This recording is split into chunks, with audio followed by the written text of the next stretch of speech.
में तमाम लोग जुड़े, ज्यादा से ज्यादा शेयर करें क्योंकि 30 तारीख को जयपुर में आंदोलन नहीं महा आंदोलन है। आखिरकार इस महा आंदोलन के लिए हमें क्यों विवश होना पड़ रहा है, क्यों हम सड़कों पे आना हम सबको पड़ रहा है। साथियों, इस लाइव में मैं सबसे बड़ा महत्वपूर्ण मुद्दा जो पेपर लीक, फर्जीवाड़े, डमी कैंडिडेट और नकल प्रकरण और पेपर लेट पहुंचना और जिस प्रकार अभ्यर्थियों को रोकना, जो तमाम भर्तियों को लेकर जो फर्जीवाड़े सामने आ रहे हैं उनको लेकर और सख्त से सख्त कानून बनाने को लेकर एक महत्वपूर्ण मुद्दे को लेकर आपके बीच में लाइव आया हूं। हालांकि कई इंतजार वो लोग भी कर रहे हैं कि जो उनकी भर्तियों को लेकर उनको अपडेट चाहिए कि मेरी भर्ती में क्या हो रहा है, मेरी कब विज्ञप्ति जारी होगी और मेरे ज्वाइनिंग आदेश कब जारी होंगे, मेरा परिणाम कब जारी होगा। लेकिन उससे पहले मैं चर्चा करूंगा, सबसे महत्वपूर्ण विषय है, सबसे महत्वपूर्ण युवाओं के लिए, भविष्य के लिए है कि इस समय जो हालात जो गंभीर बने हुए हैं, राज्य सरकार ने हालांकि आपने देखा होगा कि लगातार प्रयास बेहतरीन किए, लेकिन उन प्रयासों पे पानी फेरने का काम उन लोगों ने किया जिन लोगों ने सेंधमारी की। तमाम साथियों से यही कहना चाहूंगा कि आप ज्यादा से ज्यादा इसको शेयर करना, ज्यादा से ज्यादा लोगों तक पहुंचाओ कि आज का लाइव बड़ा महत्वपूर्ण है, हर युवा तक ये बात जानी चाहिए। और मैं चाहूंगा कि इस आंदोलन में युवा के माता पिता और परिजन भी शामिल हो, जिससे ये सरकार तक एक मजबूती से बात पूछे कि अब इस बार जो युवाओं का आक्रोश है कहने की सरकार पे भारी पड़ सकता है, क्योंकि युवाओं में आक्रोश बहुत ज्यादा है। जो हमारे अभिभावक, जो हमारे माननीय मुख्यमंत्री जी है, उन तक जरूर बात पूछे, क्योंकि इसमें बड़े बड़े लोग हैं, कई लोगों का बड़ा सहारा है, कई लोग इसको दबाना चाहते हैं कि जो फर्जीवाड़ा निकल के सामने आया। साथियों, ये चीज आप लोगों के सामने जो धीरे धीरे सब चीज निकल के आओगी, मीडिया, सोशल मीडिया पे लगातार आपके सामने मामले आ रहे हैं। बात एसआई भर्ती का जो मामला हो, चाहे जो बीकानेर से पाली तक जो पेपर आया, 100 लोग के वापस गया और 12 लोग गिरफ्तार हुए और मार्कशीट का आना, वीडियो आना और उसके बाद रीट, यानी कि पहले एसआई का नंबर आया फिर रीट का नंबर आया। आने वाले समय में ऐसा चलता रहा तो पटवारी का भी आएगा। जो जो भर्ती आएंगी सब में ऐसा नंबर आता रहेगा और बेरोजगार अपने भविष्य को कोसता रहेगा और रोता रहेगा, अवसाद में जाता रहेगा। साथियों, इस लाइव का उद्देश्य यही है कि आप लोगों को जगाऊं और 30 तारीख को हम क्या करने वाले हैं, हमारी कौन सी रणनीति है, उसको लेकर आपके बीच में मैं आया हूं। तमाम जितने लोग, मैं आप सबसे हाथ जोड़कर निवेदन करना चाहूंगा, जो लोग अलग अलग भर्तियों की मांग कर रहे हैं, आप अपने दिल पर हाथ रख के सोचिए कि जो भर्तियों में पेपर लीक, जो जैसे नकल प्रकरण, ये सारी चीजें सामने आ रही हैं, उससे आपको नहीं तो अपने भाई बहन परिवार के किसी सदस्य को नुकसान पहुंच रहा है। इस सिस्टम को सुधारना होगा, लड़ना होगा। साथियों, जो पहले एसआई का जो प्रकरण सामने आया, एसआई के अभ्यर्थियों ने 20 तारीख को 22 तारीख को जयपुर में सरकार को जगाने का काम किया, उन तक बात पूछा है कि कैसे नकल, डमी अभ्यर्थी, जिस प्रकार ये पेपर बीकानेर से पाली आना, अलवर में जो आपने देखा होगा कि वो जयदेव का वीडियो आना, मार्कशीट बाहर आना, हंगामे के बाद सरकार ने इस रीट को सख्ताई से लिया। अलर्ट मोड पे सरकार आई, मुख्यमंत्री जी ने मॉनिटरिंग की, सीएस ने मॉनिटरिंग की, लगातार पूरी सरकार ने जान झोंक दिया। हालांकि इस बार जो बसों की व्यवस्था, खाना पीना, जो तमाम व्यवस्था बहुत शानदार थी, अच्छी थी, सरकार इस चीज के लिए धन्यवाद पात्र है। लेकिन मैं सरकार तक ये बात पूछना चाहता हूं कि 8:30 बजे पेपर आ गया था, तो आप बता दीजिए वो पेपर कहां तक पहुंचा। मैं इन सब पे चर्चा करना चाहूंगा, क्योंकि जहां गलती, जहां लापरवाही होगी, वहां यदि सरकार की आलोचना करनी पड़े, सरकार के खिलाफ जाना पड़े, मैं जाऊंगा, क्योंकि मेरे लिए मेरा प्रदेश का बेरोजगार सबसे पहले है। न मैं कि बीजेपी से, न कांग्रेस से, न किसी पार्टी से, मैं हूं बेरोजगार पार्टी से। जब जब अनहोनी हुई है, जब जब मेरा प्रदेश का बेरोजगार संकट में आया है, आप लोगों ने देखा होगा कि सब लोग, क्योंकि कई बार क्या होता है, चापलूसी करने वाला इंसान वो पीछे हट जाता कि चापलूसी मैं कर रहा हूं, मेरे नंबर अच्छे हैं, यदि मैं खिलाफ बोलूंगा तो कहीं ना कहीं मेरी चापलूसी और मेरे नंबर घट जाएंगे। लेकिन यहां जान दांव पे लगाकर मेरी युवा बेरोजगार की आवाज उठाता हूं। अब मैं विस्तार पूर्वक इस भर्तियों को लेकर चर्चा करना चाहूंगा। 20 और 22 तारीख को आपने एसआई भर्ती का जो मामला देखा, उन अभ्यर्थियों को कहा कि 26 तारीख को काफी लोग रीट की एग्जाम देने के लिए जा रहे थे। हमने कहा कि हम लोग इस आंदोलन को 30 तारीख को रखेंगे और 30 तारीख को रखेंगे। उस 25 और 26 तारीख को मैं इतना खुश था कि सुबह में यार चलो ठीक है, ये पेपर होगा तो आज रीट से 21 से पीछा छोड़ा और पुरानी भर्तियां, नई भर्तियों के लिए प्रयास करेंगे और बेरोजगारों को मौका मिले। लेकिन जिस प्रकार जब मेरे पास 11 बजे, करीब 11, सवा 11 बजे, मनोज वर्मा नाम का एक लड़का था, मुझे नीमराना जो मंडल जो स्कूल है, कमला देवी, वहां से फोन आया कि मैं बाहर हूं, मेरे साथ, मेरे पास में ओमार सीट है, मेरे पास पेपर है। मैंने ये कैसा संभव, आपके पास पेपर कैसे है? बोले हमारे पास पेपर लेट पूछा, सारे लोग बाहर आ गए। मैंने कहा वीडियो बनाइए, मुझे भेजिए। मैं वहां से तुरंत मेरे मकान मालिक से निवेदन किया कि मुझे आपका वाईफाई दीजिए, क्योंकि उनके ब्रॉडबैंड सुविधा है, तो उनसे वाईफाई लिया, मेरा फोन चालू किया, वहां से मैंने, मेरे पास जो वहां से वीडियो आया और उसके बाद मैंने तुरंत सीएमओ अधिकारियों से संपर्क किया, उनको बताया, 2 बार सीएमओ में फोन किया, उन्होंने कलेक्टर साहब को फोन किया और वो बाद में कलेक्टर साहब पूछे, एडीएम साहब पूछे, यानी कि अभ्यर्थियों ने मुझे बताया और सीधी मैंने शिकायत की, उसके बाद कलेक्टर साहब पूछे, लेकिन कलेक्टर साहब भी बहुत देरी के बाद पहुंचे। हंगामा होता रहा, लेकिन सवाल यह उठ रहा था कि पेपर लेट क्यों पूछा। आपने कहा कि किसान आंदोलन के कारण जाम लग गया था, पहले आप निकल सकते थे, आपको अच्छी तरह पता है कि आंदोलन में कई बार समय लग सकता, तो आप पहले निकल सकते, और आप लेट पूछे, उसके बाद उसकी दादागिरी बेरोजगारों पर लाठियां चार्ज करके आपने निकाली। जो आपने वीडियो देखा होगा, शायद जो लोग इस लाइव को देख रहे हैं, जिन लोगों ने उन बहन का वीडियो देखा, वो रो रो के वो थक गए और बेहोश के हालात उसके हो गए सीकर में। वो कह रही थी, मुझे प्लीज मैम मुझे अंदर बुला लो, क्योंकि जब उसका भाई जो उनके परिजन जो साथ थे, भाई थे मुझे पता नहीं, परिजन साथ थे, वो उनको लेके आए, पहले उस गेट पे गए, उस गेट पे गए, इस गेट पे आओ, इस गेट पे, उस गेट पे आओ, गेट पे चक्कर काटते रहे और लास्ट में समय हो गया, एंट्री नहीं दी, वो रोते रहे और उसको एंड में यानी कि अंत में उसको परीक्षा से वंचित होना पड़ा। पूरे देश और प्रदेश के लोगों ने उस वीडियो को देखा, जो मार्मिक, इतना मेरे भी एक तरह से आंसू आ गए, इतना दुखी था, परेशान था। लेकिन 30 तारीख को इस बहन को वादा करता हूं मैं, 30 तारीख को मैं जी जान लगा दूंगा, आपको न्याय मिले, आपको परीक्षा में मौका मिले, तीनों जो बहनें थी मौका मिले, पूरी ताकत लगा दूंगा आप लोगों के लिए, विशेषकर क्योंकि उन अधिकारियों को जो आपको रोकने वाले थे, उनको जब एहसास होता, जब उसकी बेटी के साथ ऐसा कृत्य होता, उसकी बेटी बाहर होती, वो रोती, बिलकती, तब एहसास होता कि बेटी का दर्द क्या होता है। लेकिन अब शायद उनको ग्लानि और दुख हो रहा होगा, जब ये वीडियो वायरल हुआ तो पता चला कि किसी की बेटी कितना रो रही थी। क्या गलती उसकी यही थी कि आप लोगों ने उनको चक्कर कटाया, वो 2 मिनट 5 मिनट लेट हो गई। अब जब आपके जो जिम्मेदार अधिकारी थे, जो पेपर लेके, चाहे वो बस्सी में 1 घंटा पेपर लेट बताया, जिनका वीडियो वायरल हो रहा था, इसके अलावा कई जगह पेपर लेट पूछे, कई जगह पेपर खुले हुए पाए गए, जहां जिम्मेदार अधिकारी थे जिन्होंने लापरवाही की, उसकी सजा आज प्रदेश की युवा बेरोजगारों को मिली। उनके खिलाफ कार्रवाई करने के बजाय जिस बेटी, जो 3 बेटियां थी, जो बहनें थी, वो रो रो के, चिल्ला चिल्ला कर एक तरह से अधमरा वो हो चुकी थी, लेकिन किसी भी कर्मचारी को दया नहीं आई। मैं बहनों आपको विश्वास दिलाता हूं, आपका भाई पूरी ताकत के साथ 30 तारीख को पूरी लड़ाई में मजबूती से लड़ूंगा। हो सके तो आपसे मेरा निवेदन, अपने परिजनों के साथ आप भी पहुंचे, क्योंकि मीडिया रहेगी, कम से कम आपकी पीड़ा वहां से उठ सके कि ये वो थी जो अपने भविष्य के लिए वहां रोती रही, बिलकती रही, न किसी कर्मचारी को, न किसी अधिकारी को उस पर दया आई। लेकिन इतना जरूर कहूंगा कि एक दिन उन लोगों को भी एहसास होगा बेटी का और उसका दर्द क्या था, वो 5 मिनट के लिए। लेकिन जिस प्रकार जो नीमराना का जो प्रकरण आया, तुरंत मैंने बात की और लोगों उनको डराया, धमकाया गया। इसमें भी एक बड़ी, 3 बेटियों के अलावा 6 अभ्यर्थी वो हैं जो सजगता दिखाई, वहां नकल के मामले सामने आए। जो अभ्यर्थियों ने मुझे बताया, वहां पासबुक जो भी है ना, किताबें देख के नकल करवाया जा रहा था और हमने विरोध किया, हम सब लोग बाहर आए। 6 अभ्यर्थियों को गिरफ्तार किया गया और उनको टॉर्चर किया जा रहा है। मुझे उनके परिजनों के लगातार फोन आ रहे हैं कि हमारे 6 जो परीक्षार्थी उनको गिरफ्तार करके मुकदमा दर्ज करके डाल दिया गया। यानी कि फर्जीवाड़े और पेपर देरी से पूछने के खिलाफ आवाज उठाने के बदले में उन युवाओं को जेल में डाल दिया गया, मुकदमा दर्ज कर दिया गया।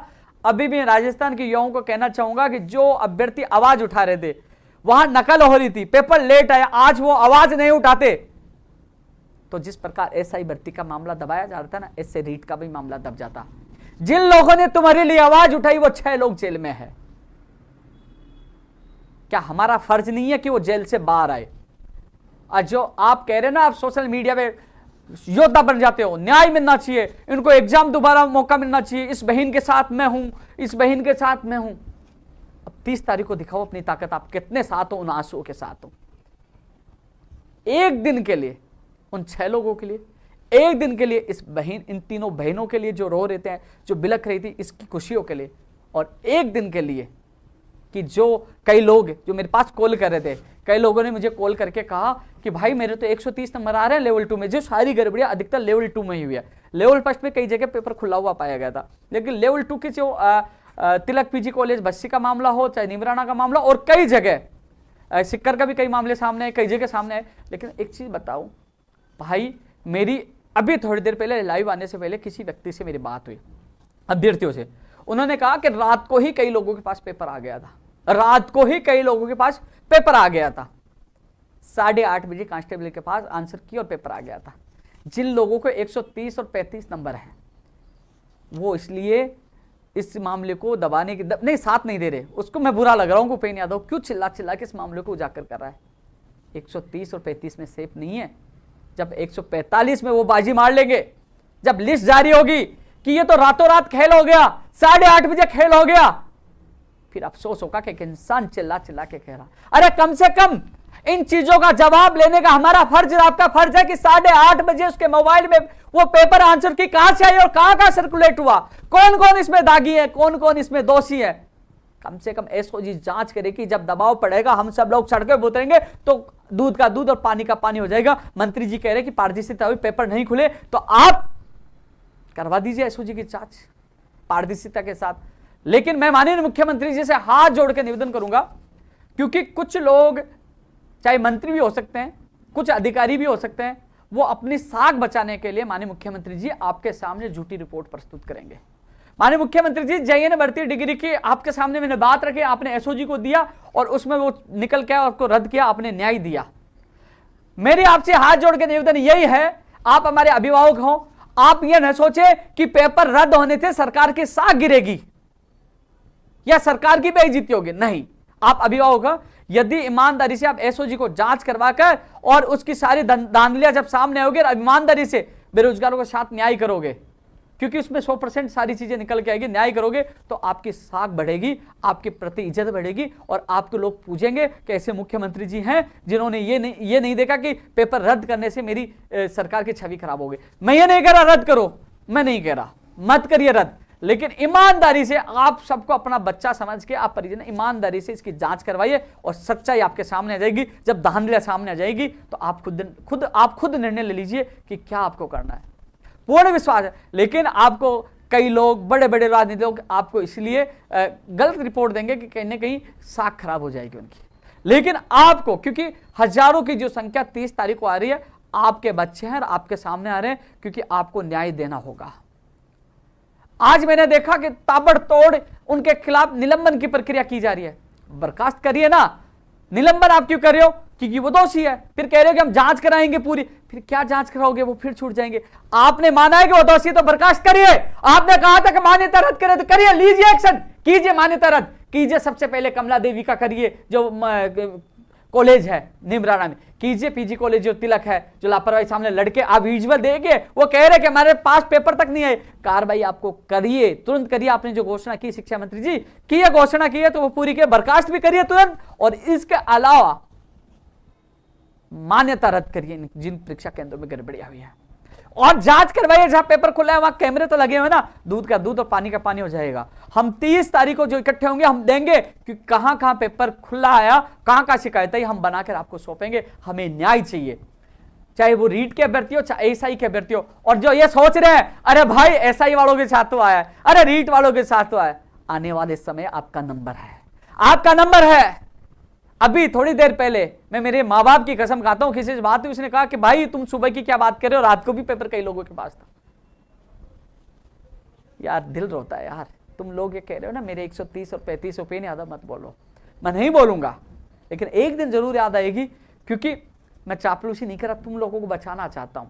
मैं चिल्ला चिल्ला के 10 तारीख आंदोलन कह रहा था, उससे पहले भी कह रहा था कि सख्त कानून बने, गैर जमानत उसको जमानत नहीं मिले। अरे उल्टा हो रहा, जिस लोगों ने आवाज उठाई कि यार नकल हो रही है, पेपर लेट पूछा, उन 6 लोगों को अभी तक जमानत नहीं मिली, वो जेल में है। नीमराना मंडल का जो उनके परिजन, मैं नहीं कह रहा, उनके परिजन मुझे फोन कर रहे हैं, वो जेल में है। जो मुझे फोन पे जो बताया, जो आपके सामने बात रखता हूं, कि वो कह रहे हैं उनके साथ बदसलूकी की जा रही है और उनको टॉर्चर किया जा रहा है, उनको रिमांड पे लिया गया है। वो लोग परीक्षार्थी थे और वो लोग आवाज उठाने वालों को, और जो दोषी हैं जिनके मोबाइल में 8:30 बजे पेपर है, पता ही नहीं, उनके खिलाफ कोई कार्रवाई नहीं होगी। वो तो हमारे मेहमान है, हमें जिसका कार्रवाई निर्बल पे तो हम कुछ भी कर देंगे। कम से कम आप सब युवाओं से मैं ही कहना चाहूंगा कि भविष्य के लिए आप सड़कों में एक दिन के लिए आप हजारों की संख्या में आ जाओ, अपने भविष्य बचाने के लिए, अपना भविष्य बचाने। अरे गैर जमानती कानून सरकार को बनाना पड़ जाएगा जब हजारों की संख्या में आप लोग 30 सितंबर को सुबह 10 बजे शहीद स्मारक हो गए। नई भर्तियों का कमेंट आ रहे होंगे, मुझे पता है, सारी नई भर्तियों का कमेंट आ रहे होंगे। कंप्यूटर भर्ती वाले का भी आएगा, पंचायत राज जैन का भी आएगा, पीटीआई का भी आएगा, नई रीट का भी आने लग गया होगा। फर्स्ट का सेकंड सब कहेगा अरे भाई तुम भर्तियां निकाल के फिर ऐसे रहोगे कि जैसे लोग रो रहे हैं। कम से कम इस चीज की जो बीकानेर से एसआई का पाली आया वो कहां कहां गया, इसकी जांच होनी चाहिए कि नहीं होनी चाहिए, दूध का दूध पानी होना चाहिए कि नहीं होना चाहिए, दबा दिया गया 8:30 बजे। अरे न्यूज़पेपर जो हमारे राजस्थान के जो शानदार जो विश्वसनीय पेपर है दोनों, उन्होंने मेन पृष्ठ पे छापा है। अरे सारी चीजें आपके सामने हैं। जो लोग 130 और 35, 28, 25 का दावा कर रहे हैं, मैं आपके खिलाफ नहीं हूं, मैं रद्द नहीं कराना चाहता, लेकिन कम से कम ये आप तो मांग करिए कि 8:30 बजे पेपर आ गया था, कहां कहां गया है, और लोग रात का दावा कर रहे हैं। तो तुम्हारे, क्योंकि यही चीज जेएन डिप्लोमा के जो अभ्यर्थी थे कि हमारी भर्ती में तो वो हुआ ही नहीं गफला, उनका परिणाम आया जब वो लोग जो भाग रहे थे, मेहनत कर रहे थे, वो बाहर बैठे हैं, बोले ये क्या हो गया, हम तो बाहर हो गए, और वही कहने लगे साहब इसमें गफला हो गया। वो साथ आप लोगों के ना हो जाए। इसलिए साथियों, जब पटवारी के तमाम अभ्यर्थी राजस्थान के, उन बहनों के आंसुओं के लिए, जो 6 लोग गिरफ्तार, उन लोगों के लिए, और अपना भविष्य बचाने के लिए सुबह 10 बजे शहीद स्मारक जयपुर, चाहे वो रीट का अभ्यर्थी हो, चाहे एसआई भर्ती 2021 का अभ्यर्थी हो, और चाहे आने वाली भर्तियों का अभ्यर्थी हो, हाथ जोड़ के निवेदन कर रहा हूं। फिर मुझे मत कहना मैं भी नहीं आऊंगा। इस बार लास्ट बार आप लोगों के लिए जी जान लगाने के लिए, पूरा साथ देने के लिए मैं आ रहा हूं। और इस बार यह आर पार की लड़ाई है। हर बार कोई नहीं आएगा। मैं 20 को वहां खड़ा रहा, 22 को खड़ा रहा, लेकिन मुझे पता था कि सब लोग रीट की तैयारी में बिजी है, इसलिए मैंने 30 तारीख को रखा था कि कानून बने, गैर जमानती कानून बने। अब तो भाई मार्केट में 6-6 लाख रुपए की चप्पल भी आ रही है। पहले मेरा जूता है जापानी, लोग आएंगे, मेरी चप्पल है रीट वाली चप्पल आ गई है मार्केट में। लेकिन साथियों एक चीज और बताऊं, इतनी गिरफ्तारी हुई है, बड़ा दुख इस बात का भी होता है कि आज मेरा प्रदेश का युवा गलत रास्ते पे जा रहा है। कई ऐसे लोग हैं क्योंकि वो भाग गए, यार ऐसा होता रहेगा तो आप लोग भी जुगाड़ में लग जाओगे अगली बार, भैया लोग पैसे देके लग रहे हैं, मैं भी जुगाड़ कर लेता हूं, पढ़ाई करने पे तो मेरा नंबर ही नहीं आता। ऐसे लोग अपराध की दुनिया में जा रहे हैं क्योंकि उन माफियाओं के चुंगल में आ रहे हैं, वो पैसे भी दे रहे हैं, वो पकड़े भी जा रहे हैं, जेल भी जा रहे हैं। तो आप सब साथियों से मेरा हाथ जोड़ के निवेदन है, उस बहनों के आंसुओं के लिए, उन 6 लोगों के लिए, अपने भविष्य के लिए प्लीज घर से निकलिए। सवाल आप उठाना जानते हो, क्योंकि लोग बहुत आएंगे, राजनीति करके चले जाएंगे। आपका भाई जब जब संकट आया आपके साथ मैं रहा हूं, हमेशा रहूंगा। साथियों, जब जब सबसे पहले कुछ होता था, सबसे पहले ट्वीट करना, सबसे पहले वीडियो डाल, सबसे पहले बयान देना, आपके साथ खड़ा नजर आता हूं। चाहे पहले वाली सरकार, चाहे वर्तमान सरकार हो, कभी मेरे बेरोजगार को संकट में साथ अकेला नहीं छोड़ा, हमेशा साथ रहा हूं। 30 सितंबर को आप लोग अपने भविष्य के लिए, सब जो यूट्यूब चैनल वालों से मेरा निवेदन है, इस वीडियो को ज्यादा से ज्यादा डालें, आप भी सपोर्ट करो। 30 तारीख को सुबह 10 बजे शहीद स्मारक जयपुर, ज्यादा से ज्यादा संख्या में आप लोगों का आना है। तमाम भर्तियों के अभ्यर्थियों से निवेदन है, जो रेडियोग्राफर लैब टेक्नीशियन की नई भर्ती का इंतजार कर रहा है, नर्सिंग भर्ती का इंतजार कर रहा है, अरे किसी भी विभाग में कोई सी भी नई भर्ती आए, आज एसआई और रीट वालों के साथ होगा, कल आपके साथ होगा। इसलिए सख्त कानून की आवश्यकता जरूरी है, गैर जमानती सख्त कानून बने। और जो कहा कि परीक्षा केंद्र में लापरवाही, उनकी मान्यता रद्द करे, खिलाफ कार्रवाई, निलंबन से काम नहीं चलेगा, बर्खास्त उनको किया जाए, ये सारी चीजें हैं। साथियों, हम लोग जागेंगे, सड़कों पर उतरेंगे तो कहीं ना कहीं कानून भी बनेगा और एसआई भर्ती 2021 और रीट 2021 के अभ्यर्थियों को न्याय भी मिलेगा। न्याय पाने के लिए भागना पड़ेगा। अभी मैं कुछ लोगों से मैं परमिशन के लिए एप्लीकेशन लगा के आया था, मैं लेटर दे के आऊँ, बाकायदा मैं परमिशन के लिए मैं मेरे लेटर पेड पे लिख के दे के आऊँ कि जिम्मेदारी मेरी है। वहाँ कई लोग मिले जो पुलिस में भी लगे कि भैया एसआई के हम भी दे रहे हैं, तो उन्होंने कहा कि कुछ नहीं, बोले कि वो एसओजी के कई अधिकारियों से मिले, बोले हमारे पास जांच आए, क्योंकि कई ऐसे अधिकारी हैं जिनके परिवार में भी सदस्य है, बोले हमारे पास जांच आई तो हम निष्पक्ष जांच करके आपको न्याय दिला सकते हैं, लेकिन जांच तो हमारे पास आई। सबसे बड़ी बात है, जांच देने के बाद केवल ठंडे बजते में आरपीएससी चेयरमैन अध्यक्ष ने कह दिया कुछ नहीं हुआ, इधर मंत्री जी भी कह रहे हैं, अधिकारी भी कह रहे हैं, तो कुछ नहीं हुआ, मामले को दबा दिया जाएगा।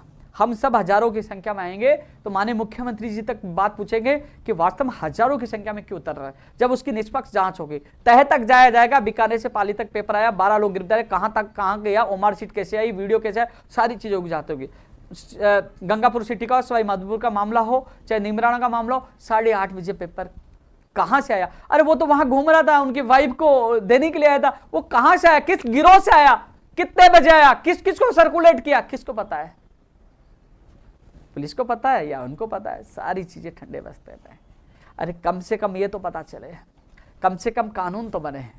सभी साथियों से मैं ये निवेदन करना चाहूंगा, 30 सितंबर को अपने लिए सबसे ज्यादा गड़बड़ियां रीट लेवल 2 में हुई है। फर्स्ट में कई जगह पेपर खुलाया, वो भी हम शिकायतें करेंगे, कहां कहां शिकायतें। और सबसे बड़ी बात, कई जगह तो पहले ही घड़ी भी नहीं थी, कई जगह